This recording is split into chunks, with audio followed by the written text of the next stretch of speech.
Yes, sir. Yeah. So the title of the today's talk is the role of AI in biomedical engineering, issues and challenges and future insights. So nowadays, everyone talking about AI. What is artificial intelligence, right?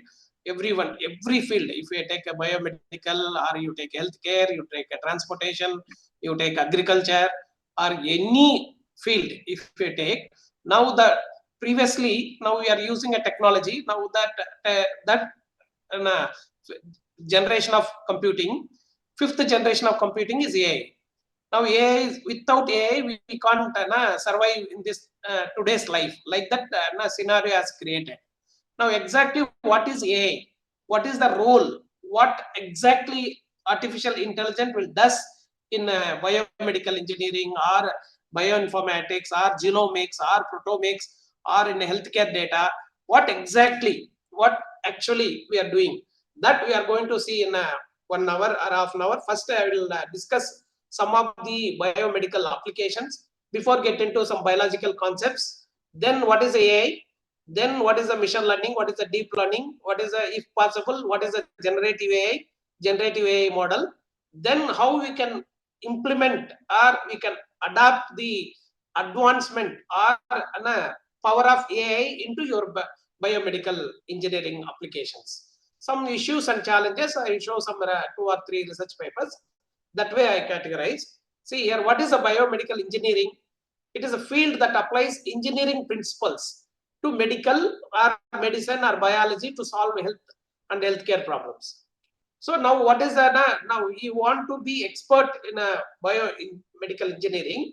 First you should be known what is a medicine, what is a biology, what is the basic terminology. Okay, this is the overall picture of biomedical engineering. See, now biomedical engineering has been using for neural engineering, rehabilitation engineering. Nowadays, many people are going for this rehabilitational engineer, this one, right? Now, this has been tremendously increasing because of our mental illness. Okay, then cell and tissue engineering, biomedical, electronics, biomix, biomaterials. Here, lot of research is now they are focusing on biomaterials for knee replacement or for any kind of organs they want to replace or to do some kind of engineering there. How, what kind of materials they can use? Okay, that kind of materials which can be now materials and nano materials also it's coming. Okay, medical these things entire things are covered in biomedical engineering. Even biosensors, what is that sensors? Now we have 3 disruptive technologies or emerging technologies that ruling entire universe. In that one is sensors. In that sensors now they're using IoT, IMOT, IIoT, or in medical if you use internet of things in medical they're using IMOT, right? So like that sensors entire, if we take any device or any electronic device, there lot and lot of inbuilt sensors are there. Even in our mobile phones have lot of sensors. Now there are lot of biosensors application, electrochemical biosensors. Okay, that applications are there. Now for that also they're using that biosensors can be used in many biomedical applications and bioinformatics, medical informatics. This is the overall pictures. Now what is the topic now? Then we need to know what is the biology and medicine, right? Applying engineering principle to solve all this health and healthcare now, because these are all interrelated, right? Now see this person Donald Knuth is the scientist. He is a renowned scientist in computer science. He said one statement: biology easily has 500 years of exciting problems to work on. Because every day, as long as human alive, as long as our biological system is there, now there are problems to solve. See, we never expect the corona, that how that gene get mutated, what kind of variation it will take, what is that infectious diseases. Now every day new diseases are coming. because multiple organ failures, that how organism segmenting your organs and tissue engineering, where mental illness, all these things, right? So now if you take this biomedical engineering field, okay, lot of problems are there to solve. So now this person has said biology easily has 500 years of exciting problems to solve on. So this as impressed this statement. My work also, I did my PhD work in bioinformatics. So now this is the central dogma of biology. If any system you take, DNA to RNA, RNA to protein, how this transformation is happening. See, small these things, right? This is the DNA. Now, what is the DNA? When you stretch the chromosome, we'll get a gene, DNA. This entire DNA is not a gene. Only segment of DNA which has the ability to produce protein. That means coding regions. So now, if you take genome, the collection of genes in human genome, 1 to 3% are genes. Remaining are all junk, right? That non-coding regions. So now you want to experiment or how the regulatory mechanism works in your gene regulatory mechanism.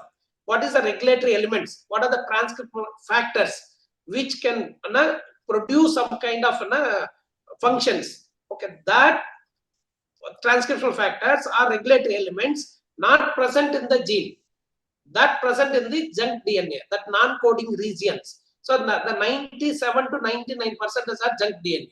So from there, how do you you get that things? So that where, see, now entire this, how we can represent into a computer science problem. Now DNA transcription and translation happen, then protein will produce. So the DNA structure, transcription, then RNA and all, right? Now same thing. Now DNA has 4 letters, right? So now this is, if you convert that into this sequence, now it is a string, right? In computer science, easily we can solve. Now this letters ACGT, right? Now RNA, because of instead of T, we are getting U. Then you add protein, other say 20 sequences. Now this mechanism, now computer scientists using this material triplet, right? Then they're processing everything to understand this, right? Even see here, this, what is this we called as, if one letter changes, behavior also changes. For example, now your drug discovery, if you want to bind the drug target, right? So one side, it is drug is bind separately, that one position, then side effects you are getting. So exact docking it is required. So this problem we call as an SNP, single nucleotide polymerase. Even one letter changes now, then this how it will reflect all these things. So now see this small video where you can understand the transcription, translation, how these genes and all, gene expression and all works. Sunny day, simple friend, and a complex biological story.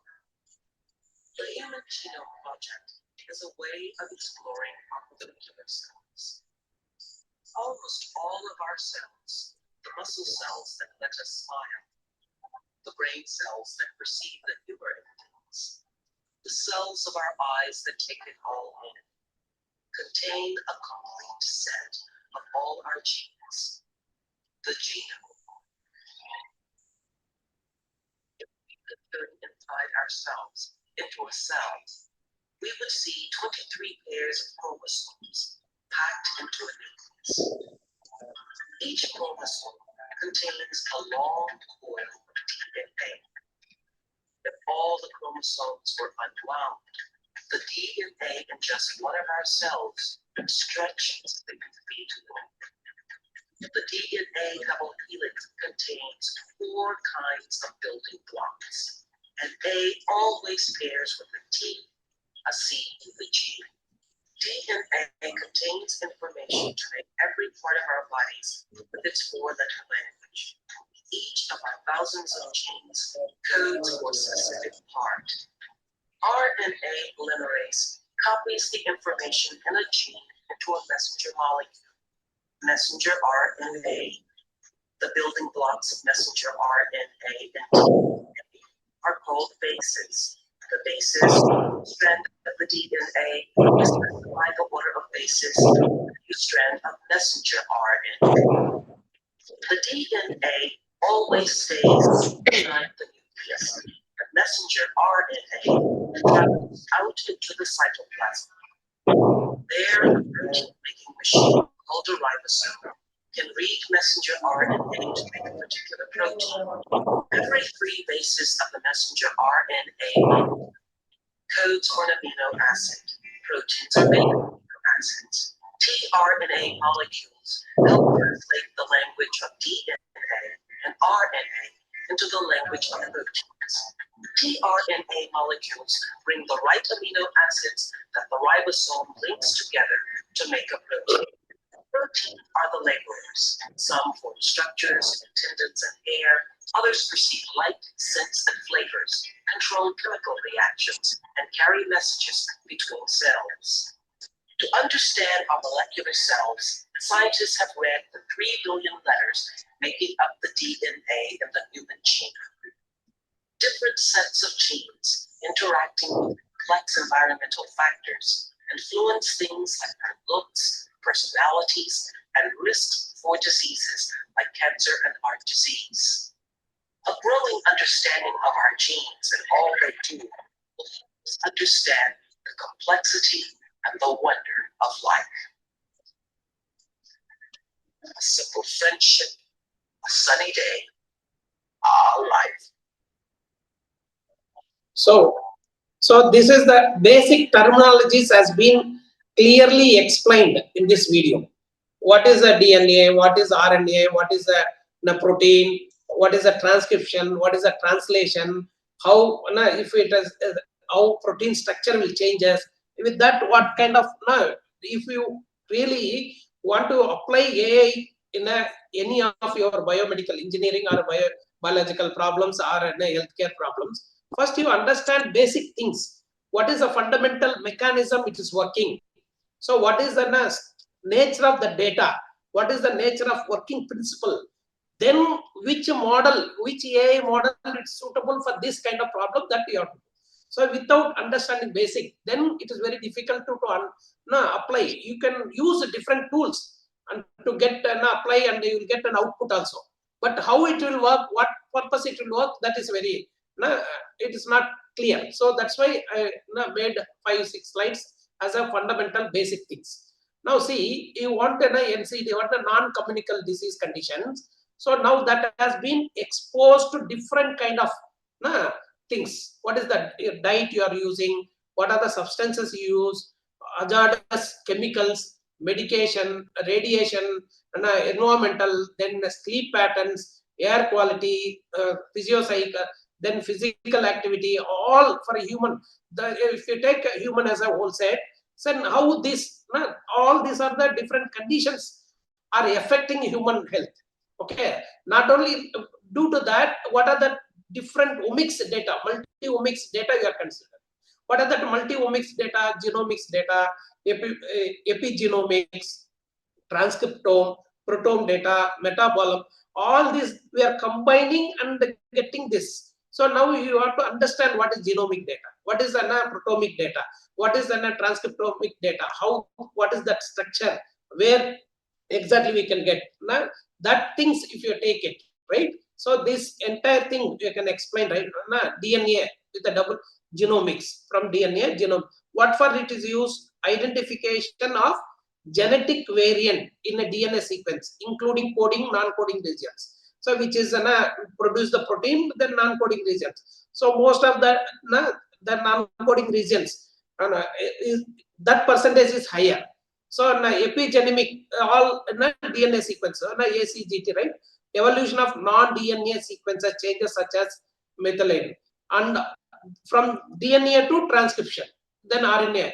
Here only transcriptomic data, evolution of quantity and quality of RNA data, right? Then protein. So evolution of protein, how protein structure prediction, protein mapping, all that things we can. from their metabolite.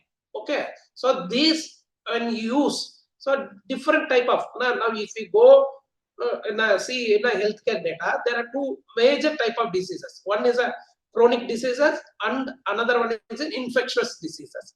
So chronic disease is a condition that can last for a longer time, requires ongoing medical care, and this can limit daily activities, can worse every day. What are the chronic diseases? These are heart diseases, cancer, and chronic lung disease, stroke, Alzheimer's disease, diabetes, chronic kidney disease. The major healthcare problems, major are this chronic. Other one is infectious diseases, communicable diseases, right?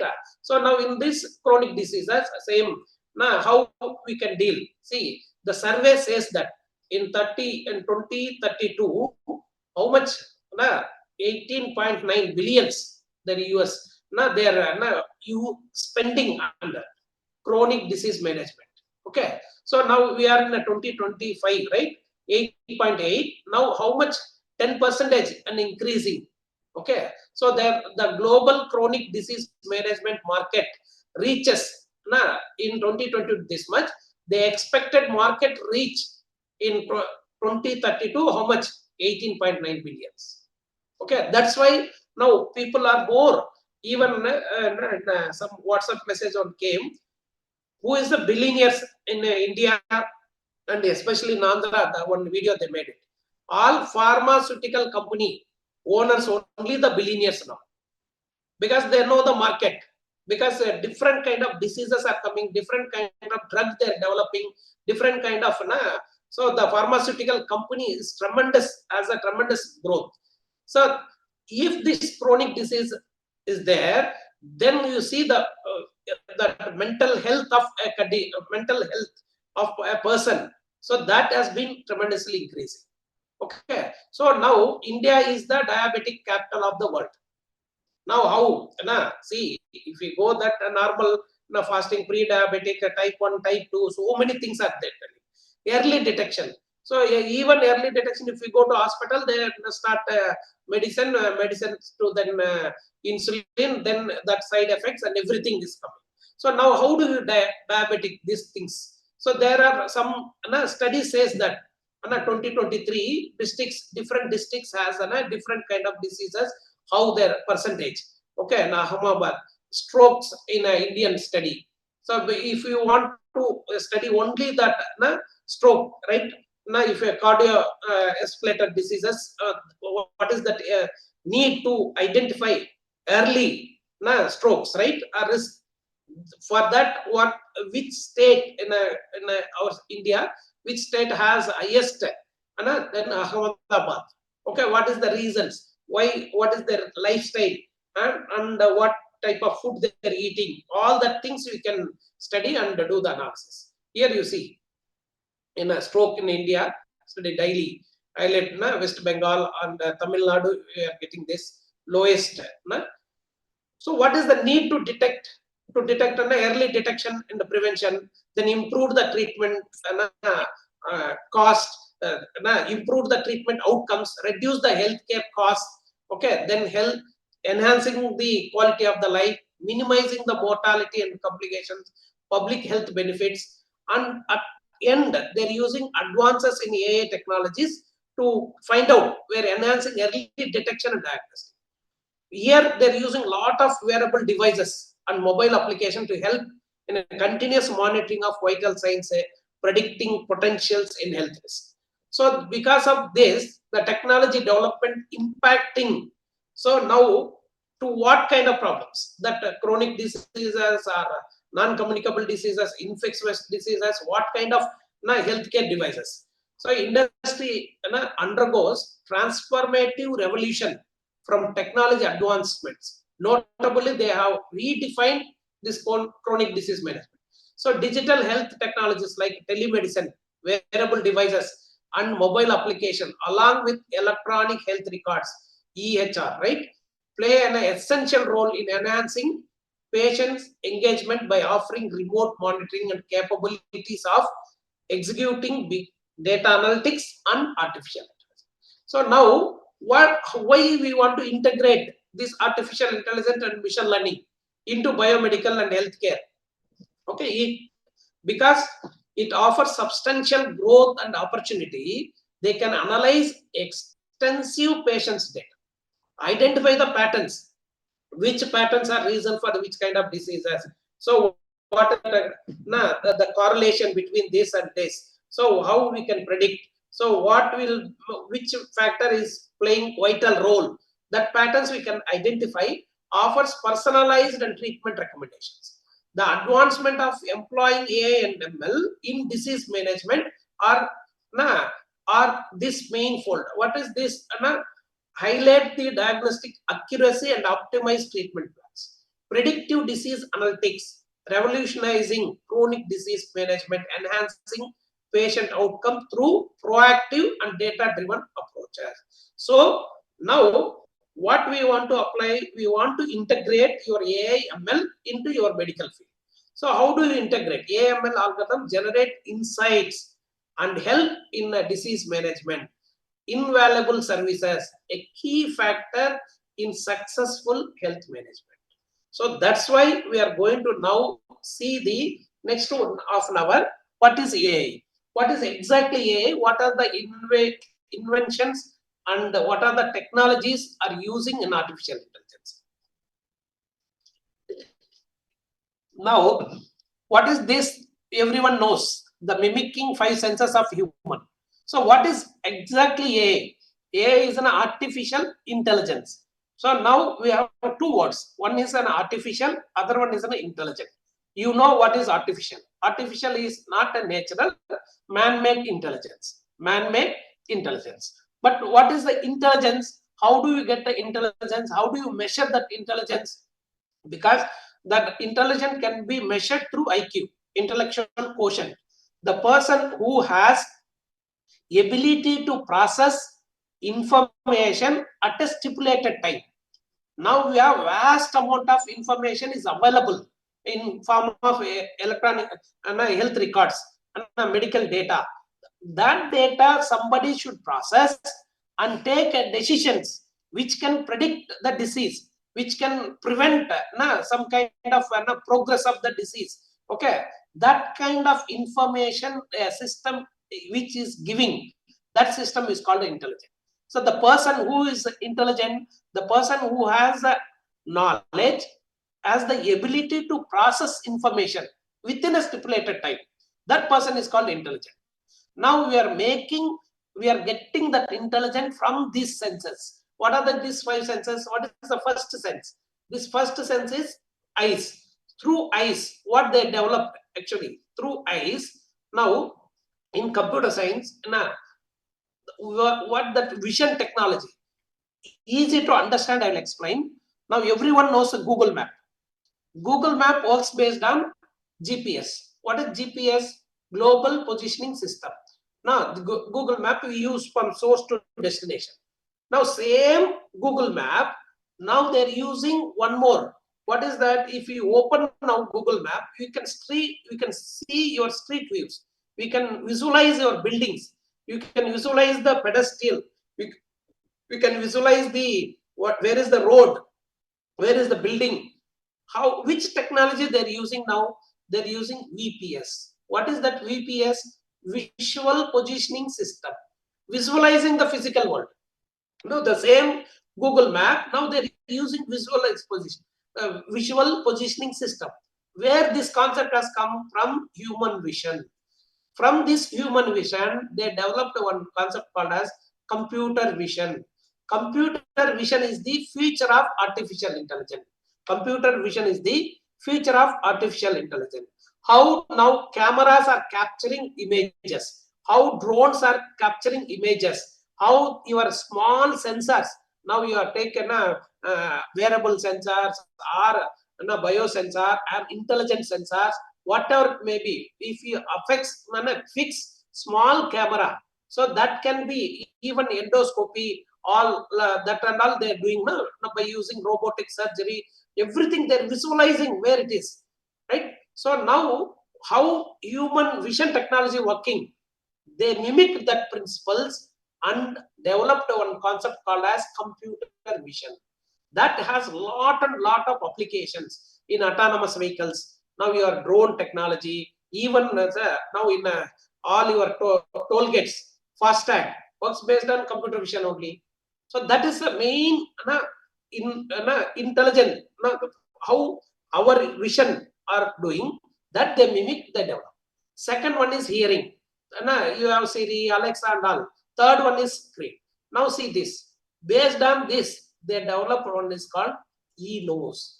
What is that e-nose? Electronic nose. So this electronic nose, smell based, right? Now, if you go to the doctor before corona, he will ask, open your mouth, or he will touch your hand and do all that things. Why doctor asking open your mouth? He will check our tongue, what is the color of tongue and all. And also he will check what kind of smell is coming from our mouth. If you really have a disease, through that smell, doctors can diagnostic how much a person can be affected with that disease. So through that smell, because if you have a disease, definitely your mouth you will get a foul smell, right? So with that smell, he can identify it. Now you can develop that electronic nose, small nose, electronic, E stands for electronic nose, which can easily diagnostic that smell. Okay, even lot of applications are there for this electronic nose. Even you want to check whether the milk is fresh or not. We cannot tear all the packets and boil. Through that smell, we cannot check it. So now they developed an e-nose, portable devices, where they can check now whether the packet milk is fresh or not. Even packet food or even packet meat, that can be checked. Even last time if I gave a talk for ICR, Indian Council for Agriculture Research. There, before my talk, one madam given a talk from the industry. They are developing electronic nose to check the quality of coffee seeds. Coffee the seeds are there. That what is the quality of the coffee seeds? Through that smell, right? They're developing. Even you can check whether your plant is healthy or not by using electronic nose. So each plant will produce one compound. That compound is called VOC, volatile organic compound. So through that, good, healthy plant will produce a good smell, and a diseased plant and it produces a foul smell. So based on that smell, and lot of applications are there. So now they developed an electronic nose by mimicking human nose. Now it is not a natural, it is an artificial intelligent techniques, right? Now that e-tongue, electronic tongue. So now these are natural. All whatever there here 5 are natural, right? So now they're mimicking this and developing artificially. That we call as an artificial intelligence. So now what is artificial intelligence? Making intelligent machines. Now this is the science and engineering of making intelligent machines, especially intelligent computer programs. So what is that intelligence? Where they got intelligence? From this, right? Now see, this AI has been there for a long time. Now there are 3 types of AI. One narrow AI, general AI, and super AI. What is a narrow AI? Dedicated for one task at a time. General AI is performing like human. Super AI, intelligent than human. We are still here, right? Now we want to move from here to here. That's why government is spending lot of amount, lot of effort to adopt AI in everyday life. Even government is insisting us to adopt AI in a school level itself. So last summer, I went to 2 schools, KV, Kendriya Vidyalaya schools. Government has spent a lot of time to teach AI and generative AI for 8th standard students. Out of curiosity, I asked the principal, why you are not teaching AI for 8th standard students? Then he replied, when they come for BTech, that time you will have only super AI. So that because of that, they want to have a knowledge of AI in the generative AI. So that's what the types, narrow AI, general AI, super AI. So now you see this diagram. AI was introduced in 1950s. 1950s. Now we are in 2025. So what was the development happened? Why is AI become so popular nowadays? What is that reason? Well, because you might have applying or you might have using AI techniques into your research and writing research papers and all. Then why it has become so popular? Due to two conditions. Two advancement happened. Initially, we don't have computing power. Initially, we don't have computing power. The computing power we depend on CPUs. What is CPU? Central processing unit. Now, what is that disadvantage of CPU? See, if nowadays every day raining and all, yesterday, today and all. Previously, now when we are children, one news, end of the news, one weather forecasting news and he will tell tomorrow will be heavy rain. We'll feel very happy because no schools and all. But it will never rain. Why? They have a data set. They are collecting data from the satellite, but they have limited computing power.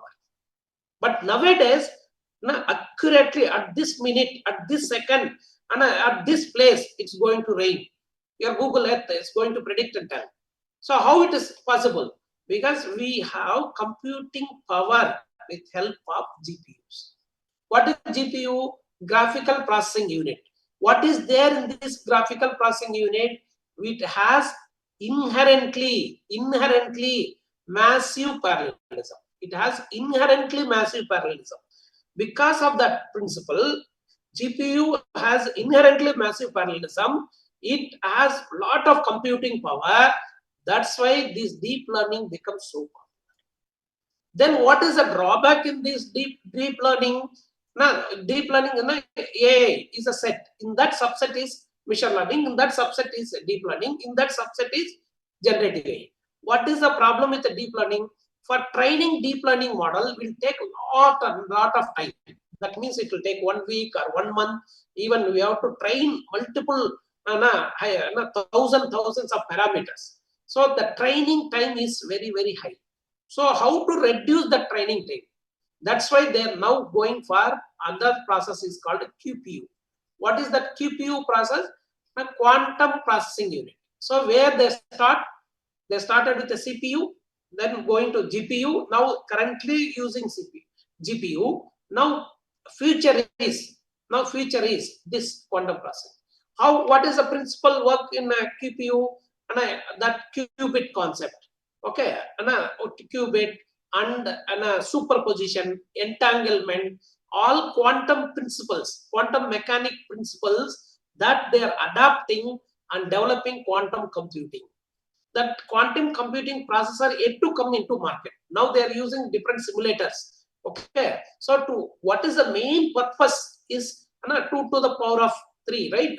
It will work qubit concept at a time 3 bits. Okay, if this quantum principle, now quantum sensor has been used in 1969 itself in MRI scanning.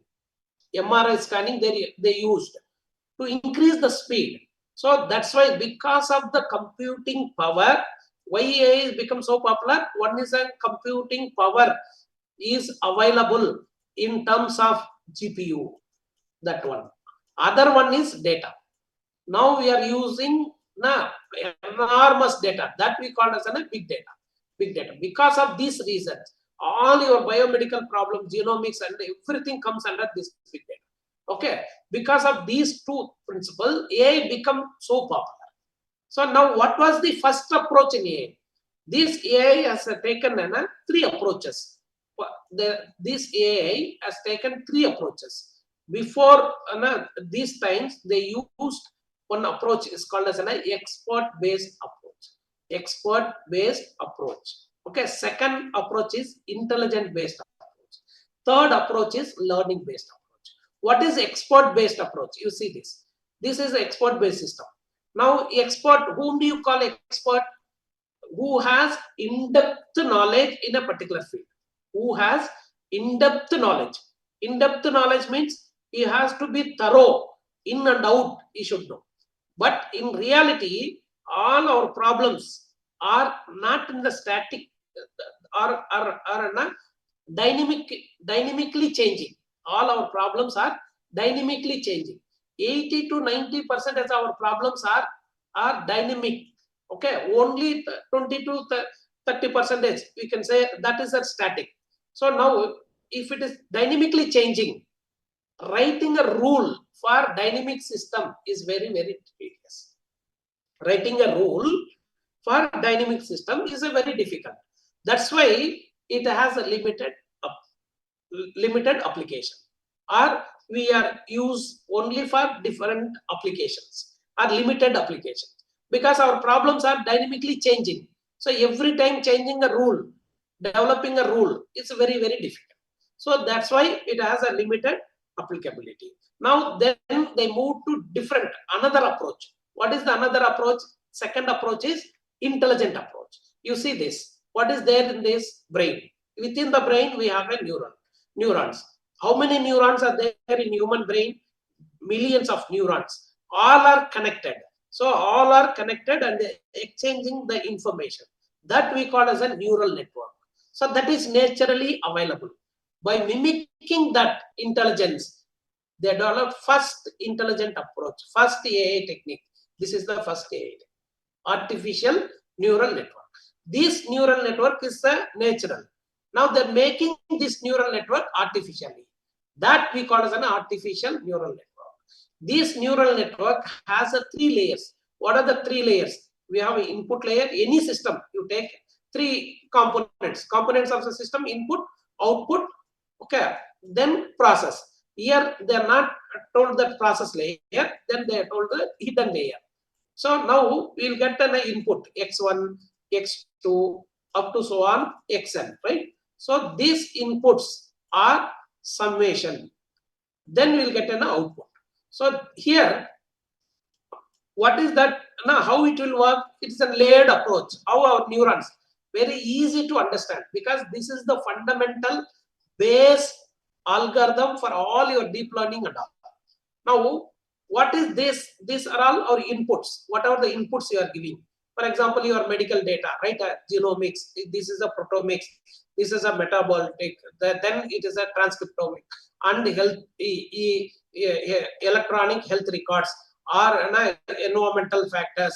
All that things inputs we are giving. Now, when I ask some question, immediately you will respond the answer. The answer is why. Now, what is that? Now, whether this as a disease or not a disease, that is an your why. But all the times you will not get a correct why. So first time when you ask, right, you will do some process, or you will assign something to that question. That something is called weights. W1, W2, up to so on, Wn. So now, how you can write this in a mathematical way? Y equal to, so this into this, x1 into W1 plus x2 into W2 up to so on, xn into Wn. Okay, you know, everyone knows this linear equation, right? So now, if you give this, we have one function. What is this function? Activation function, control function. So activation function, purpose of activation function is introduce non-linearity into your model. Introducing non-linearity into your model. We have different activation function. Tanh activation function, sigmoid activation function. If you go to deep learning, we have ReLU, LiQ-ReLU, all activation functions. So this threshold function will control, right? Now, once you will get the output, so now we cannot assume always we'll get the correct output. So that we call as an E. What is this? Y minus what you estimated is Y cap. This is an error. Now, what you want to try to do this, you have to minimize this error. How do you minimize that? How do you minimize? To minimize this error, you want to adjust these weights. You want to adjust these weights. So you have to get an optimal weight such a way that your error should be very, very minimal. For doing this, we use 2 types of algorithms. What are the 2 types of algorithms? This is what we are doing. Every time, if I ask one question, you will tell some answer. So I will tell this may not be the correct answer. You think again. What is that thing again? You go back and do. So that go back and do is a back propagation algorithm. One is a back propagation algorithm. Here what you will do, we will take the derivatives. You have derive this equation with respect to the weights. The derivatives of the each weights we will find. Another one is gradient descent algorithm. What is that gradient? Gradient is nothing but your error. So now what is that? What is your aim? Here is the error. So if, for example, error we got 0.97 or something. Now what you want to do? This error you have to bring down to almost zero. Okay, almost zero. So that means error is here. It is reducing, descending. That we call as a gradient descending. So now this same this ANN, if we are given for classification, for example, classification data, okay, same this. Take, for example, you take one AND gate and OR gate. Okay, what is the truth table for AND gate and OR gate? For example, we have two inputs. What are the two inputs? X and Y, your inputs. Your output is Z. Okay, this is a Y. Now, what is the input? 0, 0, 0, 0, 1, 1, 0, then 1, 1. Okay. Now, what is our output here? 0, 0, 0, 1 for AND gate. If you take OR gate 0, remaining and all 1, 1, 1. So, same thing. Now, if you see here, same thing I am representing here. Here 0, 0. Then this one is 0, 1. Then 1, 1. Then 1, 0. Okay, this is the inputs.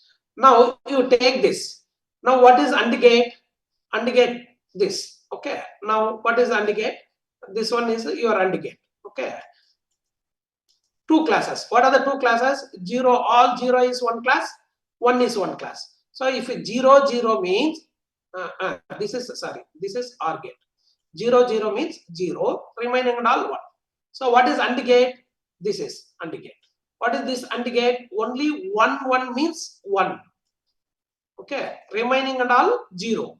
So what is this type of problems? This type of problems are called linearly separable. When your data is linearly separable, then what type of ANN algorithm you use? ANN has two types of algorithms. One is SLP. Second one is MLP. What is that SLP? Single layer perceptron. Single layer. Only one hidden layer. Single layer perceptron. What is MLP? Multi-layer perceptron. Whenever data is linearly separable, then we use single layer perceptron. Whenever your data, for example, same thing you take XOR gate. Now, what is the input? 0, 0, then 1, 1. Now, can you separate with a single line? Can you separate with a single line? Here, no. Because these both inputs, when you have 0, 0, we are getting 0. 1, 1, we are getting 0. This has come as a 1 output. Then this remaining, we are getting as a 1 output. So this is with a single line, we are not able to separate. That is not linearly separable, non-linear data. For that, we are using multi-layer perceptron. What is multi-layer perceptron? You increase these hidden layers. Number of hidden layers should be increased. Now, if we have more than 1 or 2 hidden layers, then we have to use that we call as a multi-layer perceptron. What is a perceptron? It's just a neuron in a neural network system. Just a neuron in a neural network system. If you understand this, if you extend number of hidden layers in between input and output, if we, I'll repeat, if we expand or increase number of hidden layers in between output and input, that we call as a deep learning models. That we call as a deep learning models. For all your deep learning models, this is the base. ANN is the base. So ANN is the first intelligent. From which intelligent it has been developed? Human brain. In human brain, what is the basic entity? In neuron. How neural systems are working, how neural system, neurons are working. Based on that, they mimic and develop the first intelligent approach is called as an artificial neural network. In this, we have a one single layer perceptron, multi-layer perceptron. Nowadays, these multi-layer perceptron are using in transformers. Other multi-layer MLP head and vision transformers. Okay, that they are using in MLP. So now, if you understand these things clearly, that there it is very easy. Okay, so this is the first intelligent approach. Second intelligent approach, okay, through evolutionary technology. What is the basic entity here? Neuron. Here, Darwin developed an evolutionary theory. Here, gene, survival of fittest. So based on this basic entity, now they developed one beautiful, how gene works, survival of fittest, crossover, mutation, and all reproduction, all that they're doing and developing one beautiful technique that is called as a genetic algorithm. That we call as a genetic algorithm. Similarly, we have another intelligent approaches: particle swarm optimization, ant colony optimization. These two techniques we call as a global optimization techniques. Global optimization techniques. Why it is called global optimization? It will never struck with the local minima or local maxima, because always you want to get a global optimization. So one reason to use this, which intelligence they used here is bird and fishes. How birds are flocking. So always morning, evening, every birds are going in a group. What for they're going? They fetch the food. So what intelligence they use? There is no leader for that bird. Now only one bird may be leading in one iteration. Immediately they turn, another bird will take. So they want to do some optimization. What type of optimization they're using? What is optimization? This optimization is either to minimize or to maximize your objective function. Either to minimize or maximize your objective function. What is objective function of these birds? Birds are going from one place to another place to fetch the food. So now what they want to maximize, the food as to food source has to maximize. What they minimize, the distance, the distance which they travel. Now this distance, this they have to minimize, because smallest distance they have to get a large maximum food. So that where this. So the one ecologist and computer scientist studied the intelligence of the bird and fishes. This particle is nothing but a bird or fish here. What is swarm is nothing but a group. Optimization is either minimizing or maximizing. So this is the best algorithm for all NP hard, NP complete problem. And nowadays, same PSO, now they're using in deep learning models. They're using in deep learning models. In deep learning, we have hyperparameters. In that hyperparameters, one of the hyperparameter is optimizer. Okay, there are Adam optimizer, SGD optimizer, RP plots, like that. So many optimizers are there that are built-in optimizers in your model. So you want to customize. Then you can use either PSO or ACO or genetic algorithm, because these are all global optimization techniques. Because always it will give the global best solution. They'll never struck with the local optima or local minima, because you know what is a global minima, global maxima, right? So if you have this, so what is the maximum point here? Okay, minimum point. So for this segment you take, this is a local minima, this is a local maxima. If you take here, this is a local minima, this is a local maxima. But what we required a global minimum or global maximum.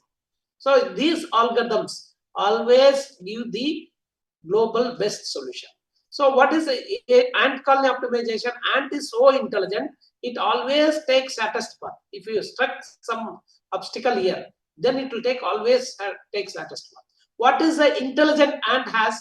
Now, whenever ant goes, it will release some pheromone. That pheromone evaporation rate, theta, has to find out.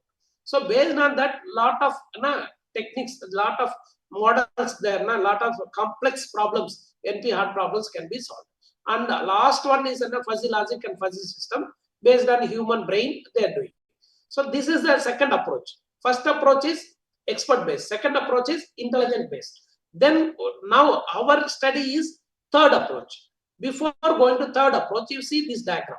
Many times these are the buzzwords. You should clearly understand what is the difference between AI, machine learning, deep learning, data analytics, and data science. Now, see, this data analytics is the practice of using machine learning. Practice of using machine learning. What is the data analytics? What is the data analysis and analytics? Because both are not the same. Because everything now we are using two types of approaches now. One is technology driven approach, other one is data driven approach. Technology driven, we are intended to use lot of technologies. Now that become saturated. Now everyone developed a lot of technologies. Now we adopted, and now we got saturation point. Now people are using more depend on data driven approach, because for your AI or your ML model or for your DL model, madam, excuse me, any doubt, madam? Yeah. Okay, we will continue. Data driven approach, because data is a fuel for. Excuse me, you can mute. Somebody has opened the mic.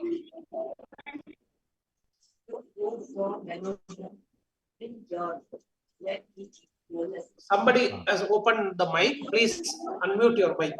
Yes, 014. Kindly mute your mic. 014. Yeah. So now data analytics. What is the analysis? Is the process. Analysis is the process we make on your data. What is analytics? Analytics is making intelligent decisions. Making intelligent decision. When do you say that is an intelligent decision? When the intelligent, when you say any organization, if you take any organization, it is able to improve your ROI. What is this ROI? Return of investment. So when do you say it is intelligent decision? When do you say it is a wise decision? When your ROI, return of investment, has been increased, then that decision is called intelligent decisions. So to make intelligent decision on your data, we are adopting data analytics.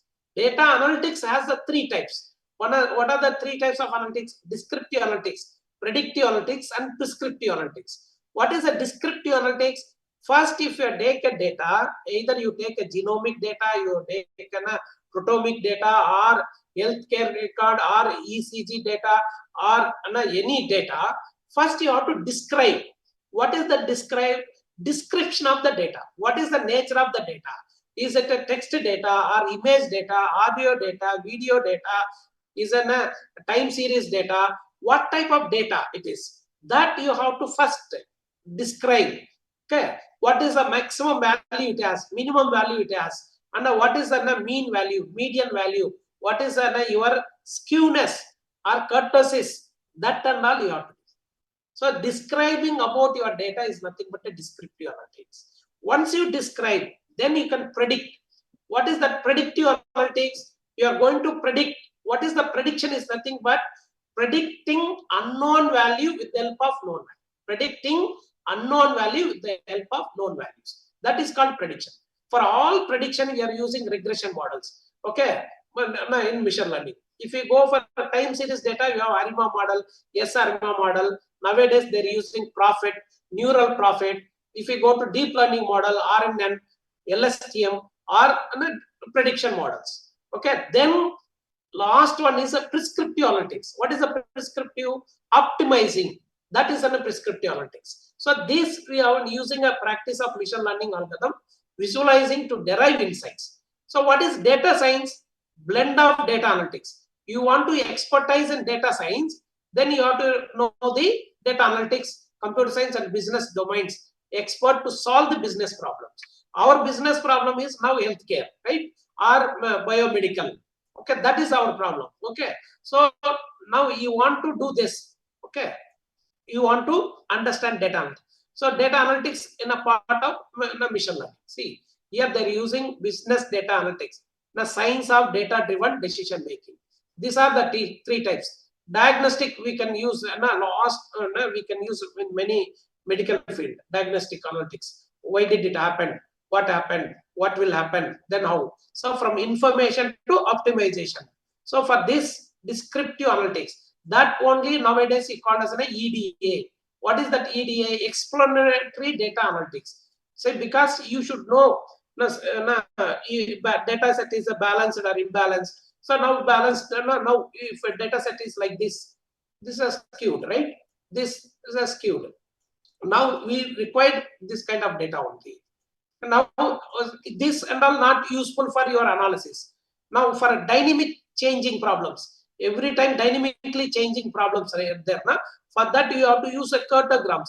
So what is the curtices? This is the curtices. So now in a statistic they use mode also here. Mode now maximum time occurring. Okay. So that now if for example cancer cells, now what is the growth rate? Then you have to use this. Okay, now you have to describe the data set. Then only you can know. Then diagnostic, then predictive, then use. So you are now living in an era of big data.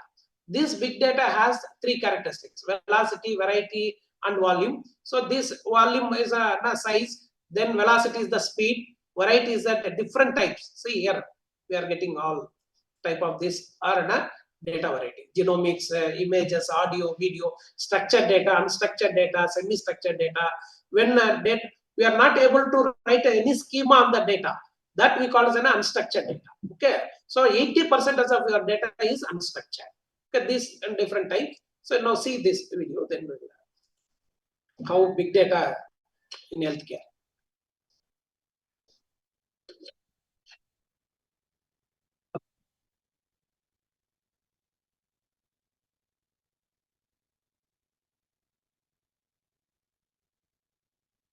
Flower would one day tell us where it was grown,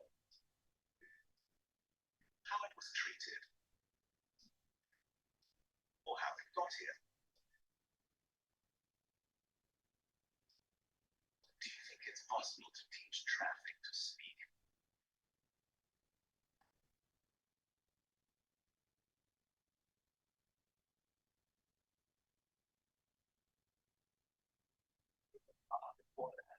Faster than a phone.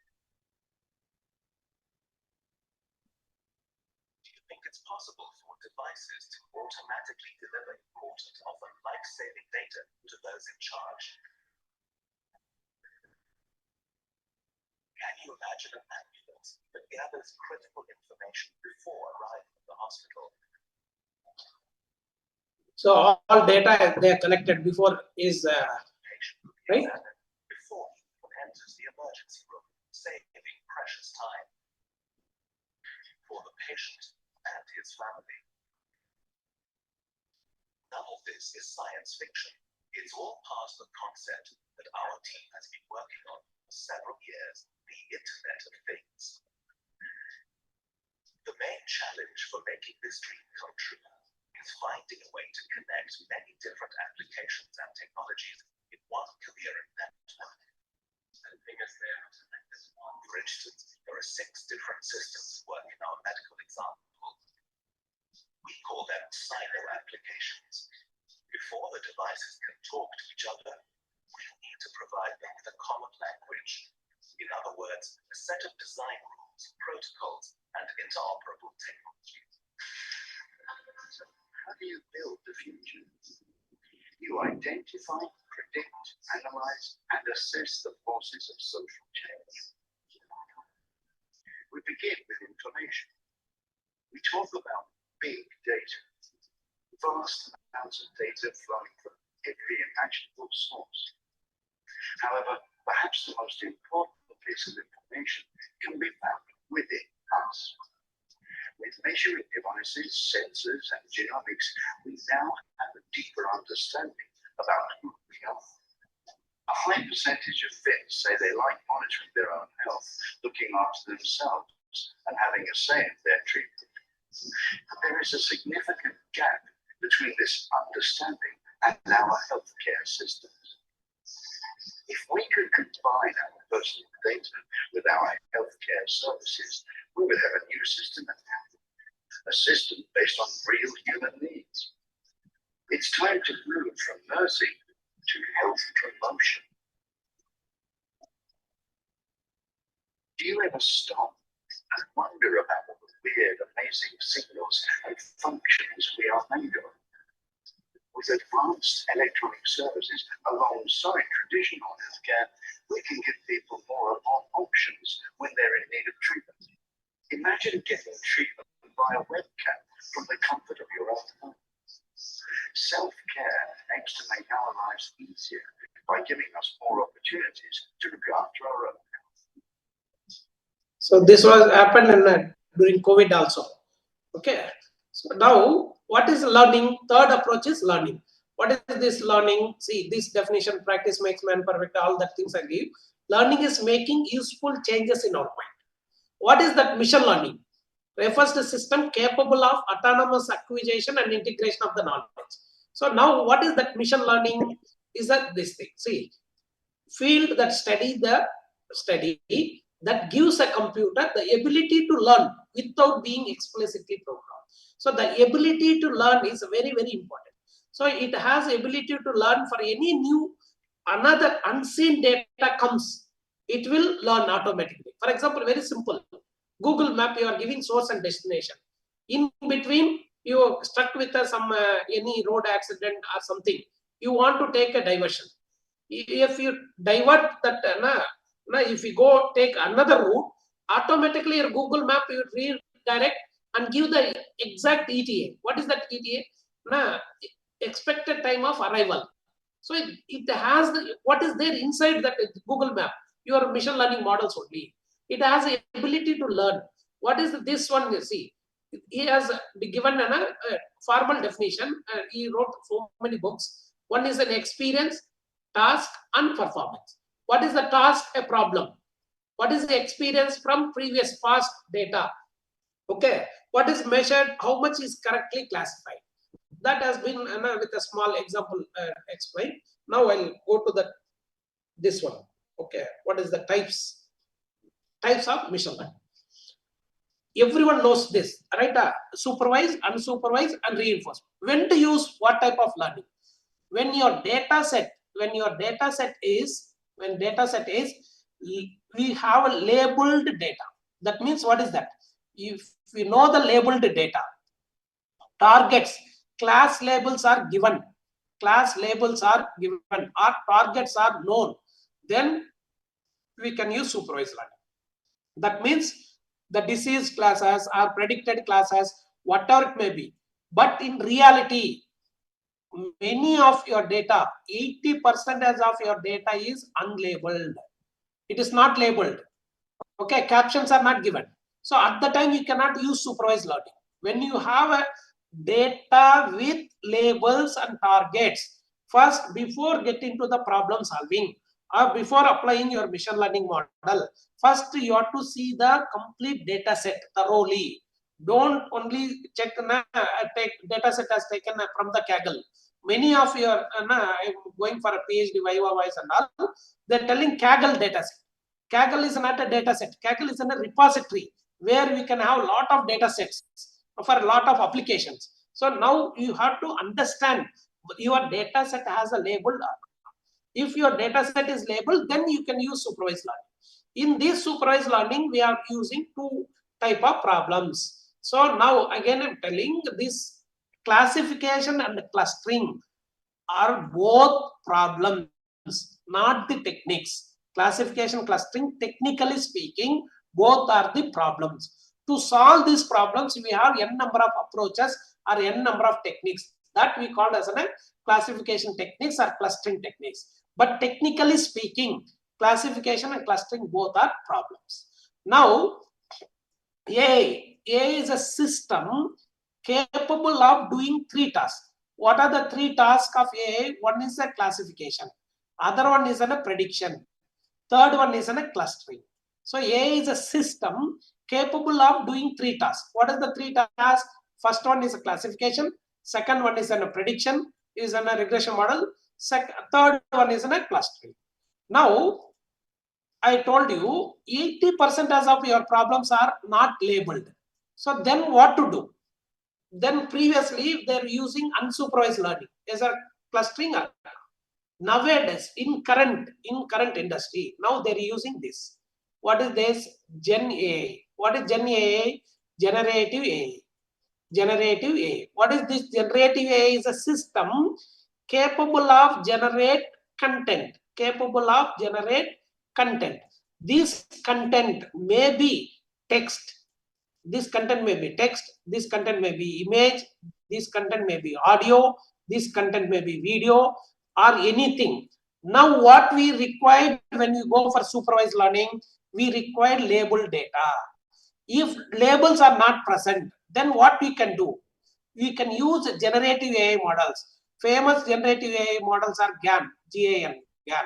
Now, generative adversarial network, then VAE, variational autoencoders, then we have diffusion models, okay, then LLM models, okay, LLM models or generative AI models. We can use any of these models and we can generate the labels. Okay, that we can use. So now my main intention is where to, when to use. Okay, now you have to take a problem. For that problem, if a label data is there, then you can directly go for supervised. If label data is not there, then you can use generative AI. Don't go for now unsupervised learning, then clustering, doing all the things. Directly you can use this generative AI. So if you use these ones, your papers will get easily accepted. Okay. Now, what is classification? Classification is a mapping. What is that mapping function? What is there? We have a data set D. We'll map with a classes. What is this? This is the class labels. Class labels. So function D to C. So D is the data set. You are mapped to each classes. Okay. So doing this, when do you say this classifier is a good classifier? When do you say is a this classifier is a good classifier? When you are able to get two mutually exclusive classes. That means the classification error. So for example, this. Another classifier is this and this and this. So this error you should be minimized. These are two distinct ones. So this we call as a mutually exclusive classes. So when you are able to get this one, we'll use this. Okay, clustering is grouping. So we have to do the grouping. There now we have a lot of clustering methods. Partition based clustering, hierarchical based clustering, grid based clustering, density based and all.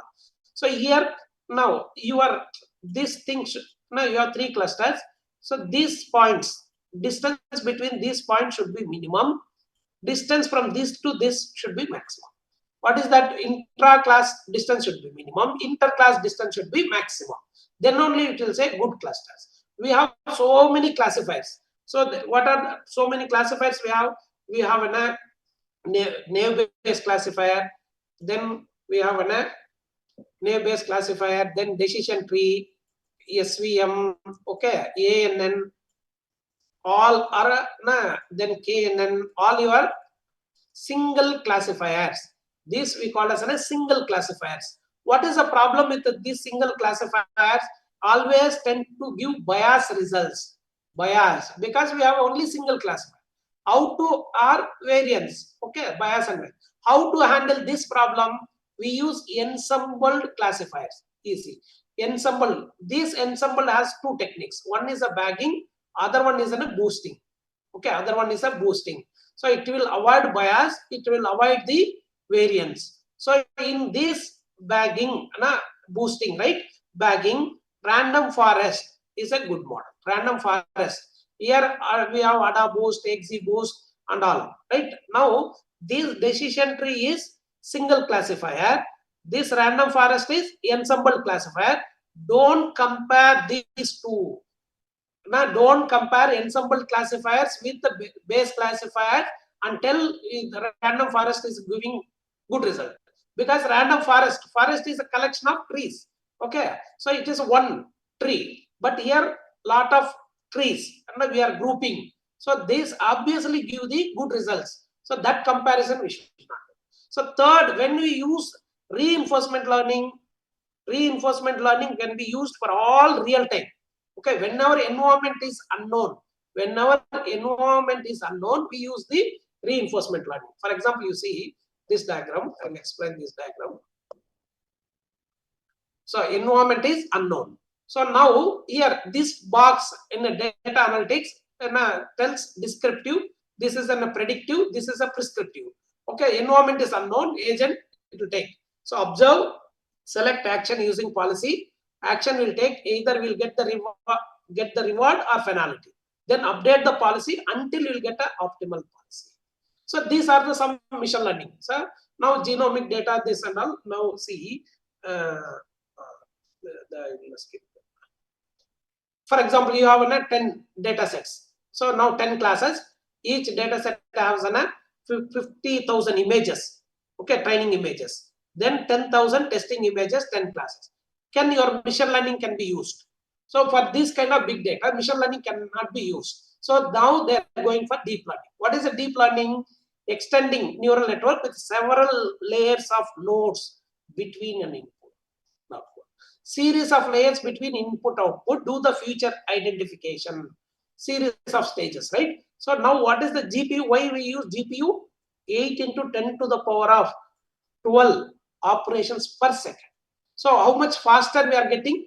So when compared to CPU, 27.1 time faster. Okay, that's why we are using. Now what exactly difference between this machine learning? We are extracting features and doing the classification. This person will do wrong feature extraction. This model also predict wrong. So now what deep learning is doing? Same thing inbuilt. Okay, feature extraction and classification. Here three models, important three models: DNN, CNN, and RNN. This used for feature extraction and classification of images. This used for language model, time series models, and all. Okay, so this has a different layers, convolution. Mainly they used for, now we have a convolution layer, pooling layer, fully connected layer. There they use stripes, then kernel, then padding. After that, max pool, min pool, average pool. Then they move to the next level, right? We pass that information to fully connected layers. Okay, that way these deep learning models. These are the three important deep learning models. These nowadays we have pre-trained models. That pre-trained models are called transfer learning models. What is that pre-trained models? Now we need not to train from the scratch. It is enough if you start from the upper layers. If a softmax layer, if you change, that is called a pre-trained models. In CNN, we have a lot of pre-trained models. We have an AlexNet, GoogleNet, ResNet, InceptionNet, ImageNet. All these are all pre-trained models. But problem is, here we have to do the hyperparameter tuning. What is the parameter and hyperparameter? Parameter is the value which will learn during the process. Hyperparameter is the value which will set before the model starts. Okay, in deep learning we have a lot of hyperparameters: learning rate, number of epochs, batch size, optimizers. All these hyperparameters we have to tune according to your need. Okay, there now you have to spend a lot of time. But in RNN we have LSTM, long short-term memory, is the pre-trained model of RNN. Now these pre-trained models are already there and using exhaustively. Now what is the advancement of that? That one is transformers, vision transformers, that are giving 4 times better than your pre-trained models. Now anybody want to do research nowadays, first you understand all the working principles of machine learning, deep learning. Straight away you go for vision transformers, attention mechanism. Okay, there you can, papers can be published very fastly. Okay, so what is the requirement? Data requirement here: deep learning, large data, here accuracy, high accuracy, training time, take longer time to train. So to avoid this, now going for QPU. Hardware, you need a GPU, here CPU. Hyperparameter tuning, various different ways, but here limited ways, right? So these are now you require different packages to run. Now I will show you 2 papers where we can Then I will stop, right? So this paper, right? You see this title of the paper, Artificial Intelligence and Biomedical Engineering and it influences on healthcare structures, current and future perspectives. So this what I have taken in PPT. Okay, see, there are different, right? Machine learning, natural language processing, computer vision, cognitive computing. To now, what is the algorithm to learn from the data? Understanding the process human language, computer vision, right? Analyzing and interpreting visual context, cognitive computing, mimicking human thoughts and decision making. How machine learning, natural processing, all deep learning models, computer vision they use. Okay, now see here. Here now see how the data they're getting data in a different omics, then they're using AI and they're improving patient care and a high accuracy, low cost diagnostic, then faster collection of clinical data with help of this data analysis and integration of AI driven processes. Okay, so with here see different AI tools, they're using TDX for tuberculosis. So this tool they're using to get this automated CMR microscopy system, then X-Rapid lab and the X-Rapid malaria, and then PCR AI, PCR for analyzing this, PI VOT cancer detection. So these tools, they are highlighting and how they are getting and all. See here, biological science and artificial intelligence in healthcare management, diagnostic and disease identification, radiology and image analysis, personalized treatment and medicine, virtual and health assistance, genomic and data analysis, and drug dosage optimizing, fraud detection and cyber security in health insurances and all, surgery assistance, predictive analytics and preventive care. This is extensively now they're using remote monitoring, drug discovery and all, right? So now what are the main challenges? There are traditional methods and what is the AI methods, AI based, traditional versus AI. Okay, now see this another paper, I will show you another paper is Advanced Medical Engineering Artificial here. See here. So for application, cardiovascular disease diagnosis, what they're using? Ensemble learning.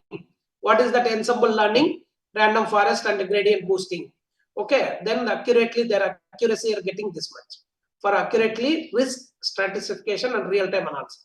Organ segmentation, they're using unit architecture.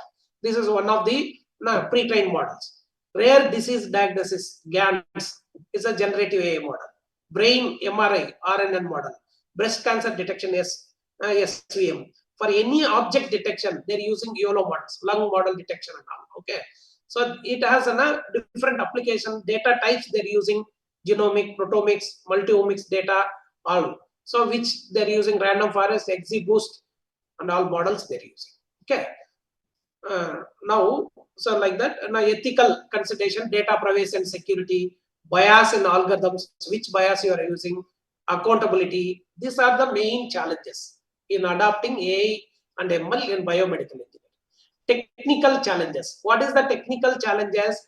Now, what type of data you are getting? Your data you are getting from different sources because healthcare record, medical imaging, wearable devices, genomics, and other. For that, now you have to bring every data into a standard form. So there your data sets are not diverse and hence you may not prevent global population. Due to this limitation, there will be a low generalizability of the development models. So this where the problem are. These are the challenges. Now how to develop a generalized model for your application? Because if you take any patient for due to geographical locations, okay, it will make changes. So to avoid that things, how we can do?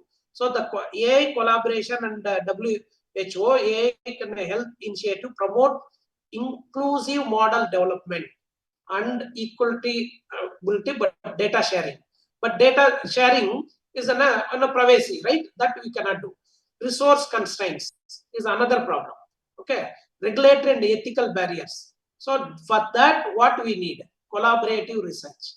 Now, because you may expertise in a biomedical, so somebody may expert in a AI. So you have to collaborate and do.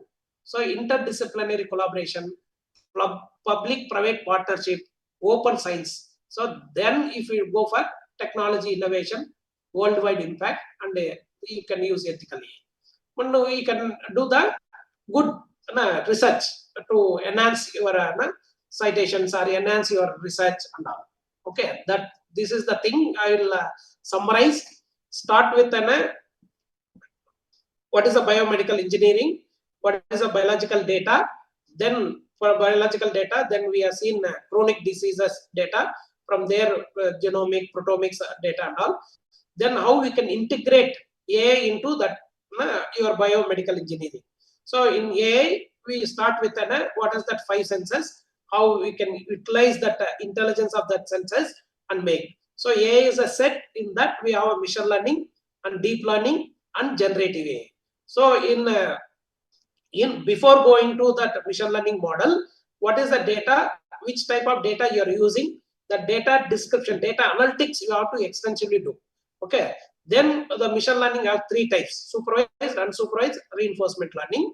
So when to use this type of machine learning: supervised and label data, unsupervised, if our labels are not there, you can go for, if you want to set group, then you can use unsupervised learning. For all real time, now the best model in a, if you want to use ML, reinforcement learning, because everything now we are dependent on real time data only. So there we have Q learning, Sarsa learning, deep reinforcement learning, DQN, and all are there. Okay, that you can use it. Then we went to deep learning. Because of computational complexity, now we have big data.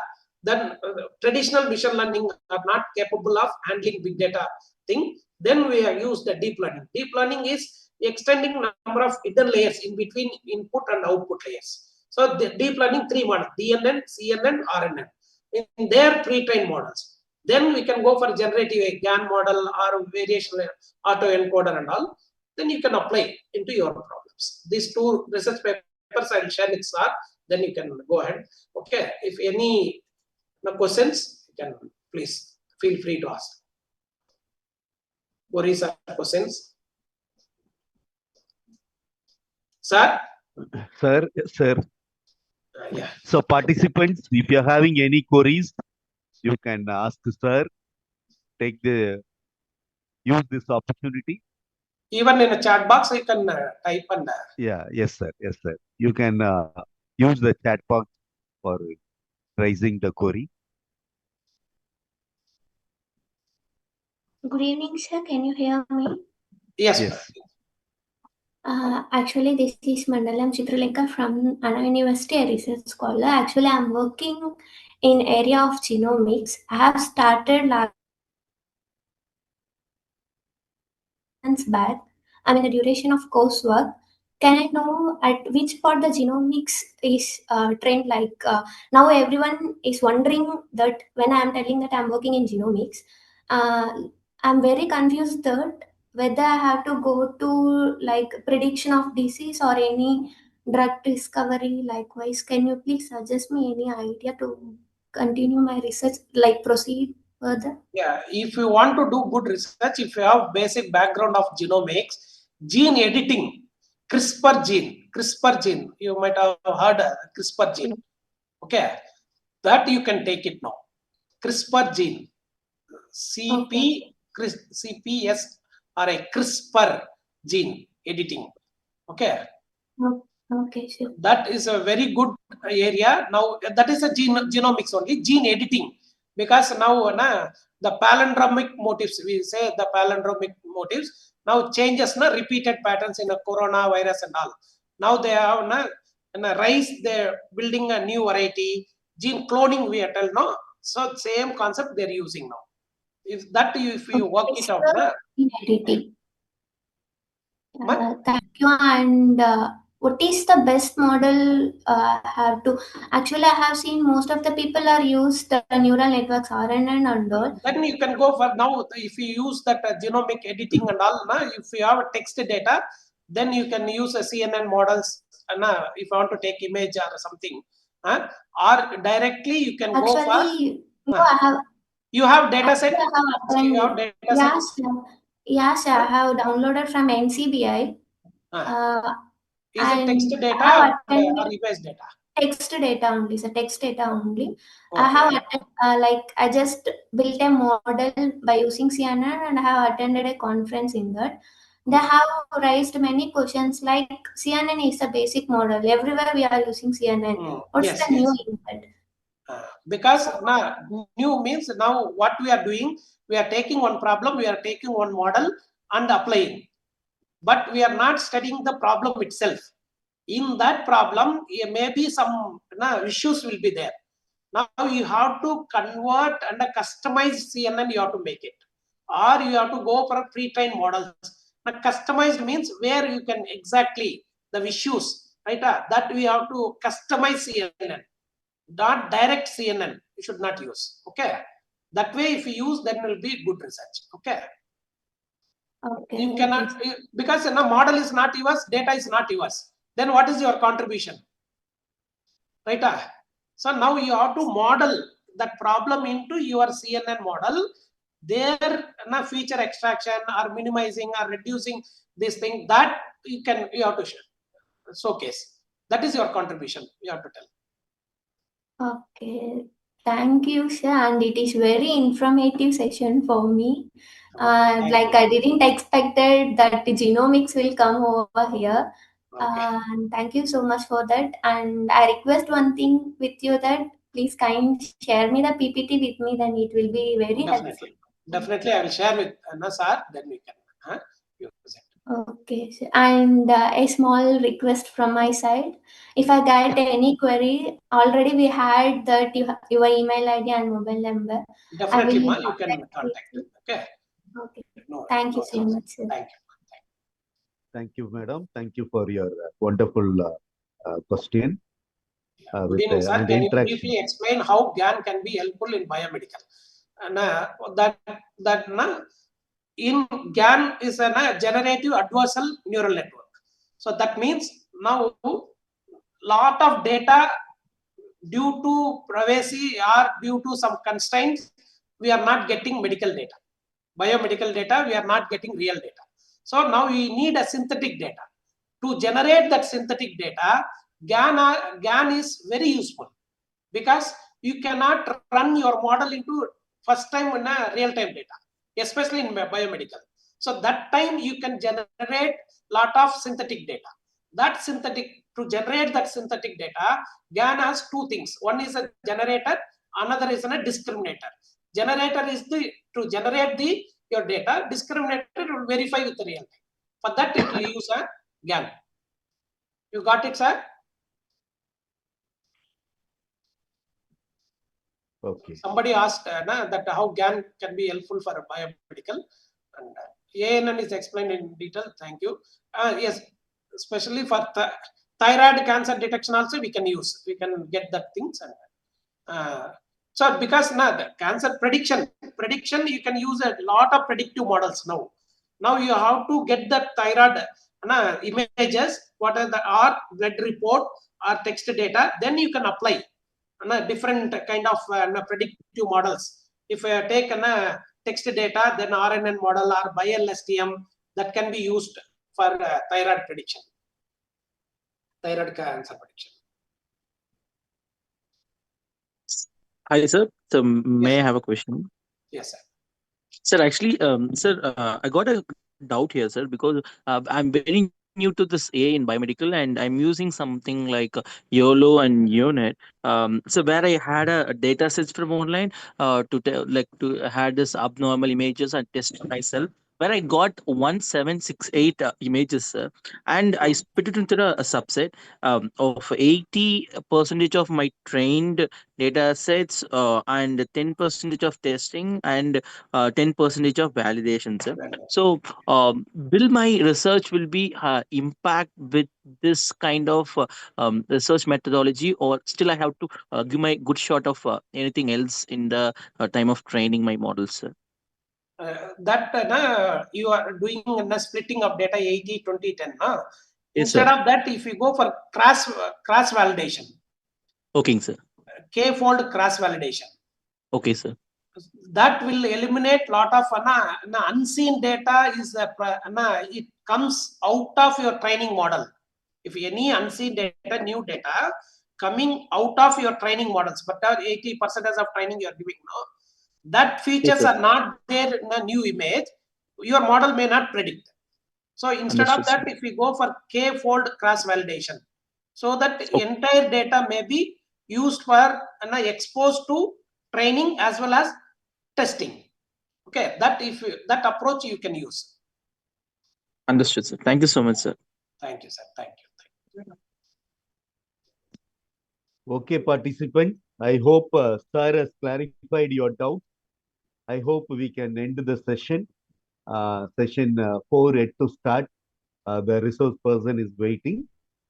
Sir, dear sir, on behalf of our Jayasakti Engineering College, the organizing committee, and all the participants, I would like to express our profound gratitude to you, sir.